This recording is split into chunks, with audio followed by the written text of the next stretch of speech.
ಪಿರಿಯಾಪಟ್ಟಣದಲ್ಲಿ ತಂಬಾಕು ಹೋರಾಟ ನಡೀತಾ ಇದೆ.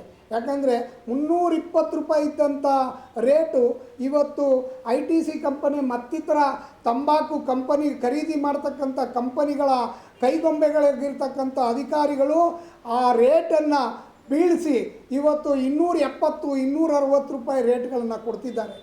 ಅದಕ್ಕಿಂತ ಕಳಪೆ ದರದಲ್ಲಿ ಸ್ಥಾನದಲ್ಲಿರ್ತಕ್ಕಂಥ ಏನು ತಂಬಾಕು ಬೆಳೆಗಳಿಗೆ ಪರ ರಾಜ್ಯಗಳಲ್ಲಿ ಉತ್ತಮವಾದ ಬೆಳೆ ಸಿಗ್ತಾ ಇದೆ.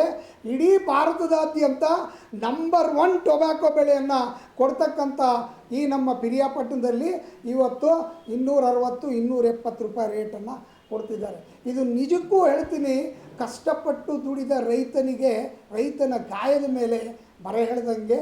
ಆದ್ದರಿಂದ ದಯಮಾಡಿ ರಾಜ್ಯ ಸರ್ಕಾರ ಪ್ರತಿಯೊಬ್ಬ ರೈತನ ಬೆಳೆಗೆ MSP ರೇಟನ್ನು ಫಿಕ್ಸ್ ಮಾಡಬೇಕು. ಆ ಫಿಕ್ಸ್ ಮಾಡಬೇಕು ಅಂತಂದರೆ ಆ ಏನು ಸಮಿತಿ ಇರ್ತದೆ ಆ ಸಮಿತಿಯಲ್ಲಿ ರೈತ ಮುಖಂಡರನ್ನು ಒಳಗೊಂಡಂತಹ ಒಂದು ಸಮಿತಿಯನ್ನು ರಚನೆ ಮಾಡಿ ಅವರು ಎಲ್ಲರೂ ಒಟ್ಟಾಗಿ ಒಂದು ರೇಟನ್ನು ನಿರ್ಧಾರ ಮಾಡ್ತಕ್ಕಂಥ ಒಂದು ಸಮಿತಿಯನ್ನು ರಚನೆ ಮಾಡಬೇಕು.